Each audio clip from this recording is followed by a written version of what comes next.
Praise the Lord. இந்த காலவெளியிலே கர்த்தரை ஆராதிப்போம். நம்முடைய பலன். ஓ நன்றி.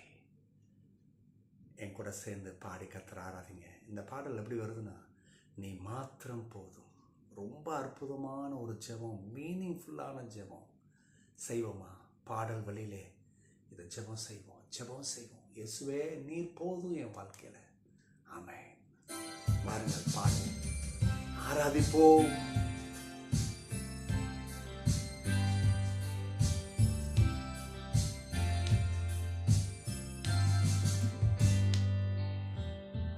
யெகோவாயீரே தந்தையாம் தெய்வம், நீ மாத்திரம் போதும் எனக்கு. யெகோவா ராஃபா சுகம் தரும் தெய்வம். ஆமென். சுகமானோ யெகோவா ஷம்மா, என் கூட இருப்பீ, என் தேவையெல்லாம் சந்திப்பீ.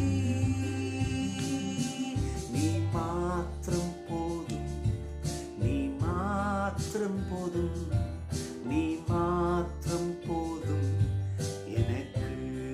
சொல்லுவோமா? நீ மாத்திரம் போதும், நீ மாத்திரம் போதும், நீ மாத்திரம் போதும் எனக்கு. ஆமென். இயேசுவே நீ மாத்திரம் என் வாழ்க்கையில இருந்தா போதும். அது எனக்கு ஆசீர்வாதம், அது எனக்கு வெற்றி, அது எனக்கு வாழ்வு, எனக்கு விடுதலை.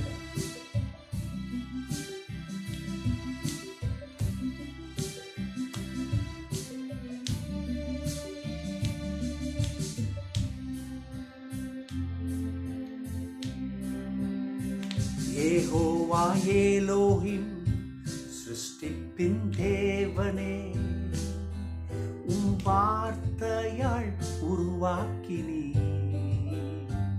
யெகோவா பரிசுத்த உன்னத நீரே, உம்மை போல் வேறு தேவனில்லை.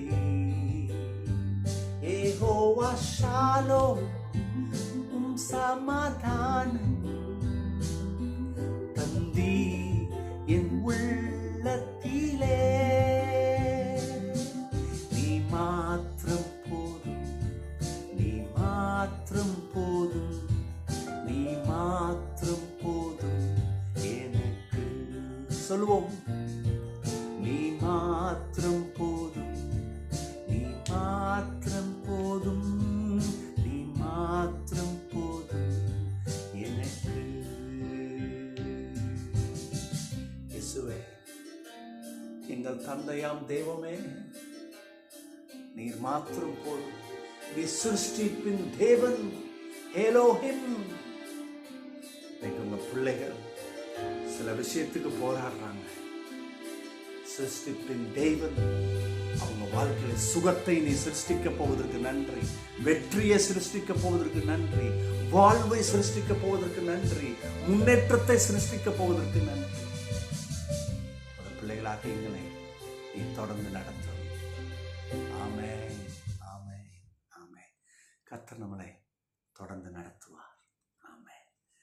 சங்கீதம் 34 அத்தியாயம் 1 கர்த்தரை நான் எக்காலத்திலும் சோத்தரிப்பேன், அவர் துதி எப்பொழுதும் என் வாயில் இருக்கும். பாருங்க, இந்த சங்கீதக்காரர் சொல்லித்தராரு, His praise shall continually be in my mouth. இந்த வாய் ரொம்ப முக்கியம். அநேகர் வாய் கொடுத்துருக்குறாங்கன்றதுக்கு எது வேணா சாப்பிட்றலான்னு சாப்பிட்றாங்க, எது வேணா பேசலான்னு பேசிடுறாங்க. அதான் பெரிய தப்பு. வாய் ரொம்ப முக்கியமான ஒரு அவயம். யாக்கோபு அதை சொல்றாரு. ஒரு பெரிய கப்பல்ல ஒரு மிக முக்கியமான ஒரு காரியம் சுக்கான், அதாவது அதை டிரைவ் பண்ற அந்த ஸ்டீரிங் வீல், அதான் இம்பார்ட்டன்ட். அது இருந்தால் தான் நீங்கள் அந்த ஷிப்பை இயக்க முடியும். அவ்வளோ பெரிய பிரம்மாண்டமான அந்த கப்பலை நீங்கள் இயக்கணும்னா ரைட்டு திரும்பணுமா, லெஃப்ட்டு திரும்பணுமா, இல்லை ஸ்ட்ரைட்டாக போகணுமா, எந்த இடத்துல பெண்ட் எடுக்கணும், இது எல்லாத்துக்கும் முக்கியமான தேவை இந்த சுக்கான். இப்போ இந்த யாக்கோபு இந்த சுக்கானை எடுத்துட்டு வந்து இப்போ நாக்க வைக்கிறாரு. இந்த சரீரத்திலே ஒரு சிறிய அவயவம் எதுனா இந்த நாக்கு.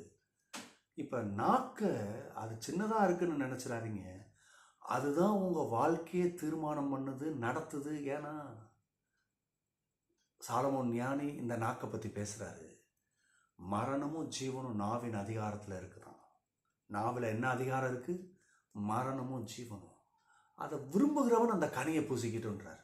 நீ எதை விரும்புகிற? மரணத்தையா இல்லை ஜீவனையா? அப்போ ஜீவனுக்குரியதை பேசு, அது ரொம்ப முக்கியம். இப்போ இந்த கனெக்ஷனில் தான் ஆக்சுவலி இந்த சங்கீதம் 34:1 கனெக்ஷனை வச்சு தான் அங்கே யாக்கோபே பேசுகிறாரு. அப்போ பாருங்கள், இந்த வாயில் என்ன இருக்கணும். நிறைய பேர் அவங்க கஷ்டம் நஷ்டத்தை புலம்புவாங்க பாருங்கள் சில பேர்கிட்ட சொல்லி. ஆனால் பைபிளில் எங்கேயும் இதை ப்ரொமோட் பண்ணல, நீ புலம்புன்னு. ஏன் இப்படி பேசுன்னு, இப்படி பேசுனா வழி பிறக்கணும்னு எங்கேயும் சொல்லிடல. அதுக்கு வழி செய்யலை, அதுக்கு வழி இல்லை. வேதத்தில் வழி இல்லை.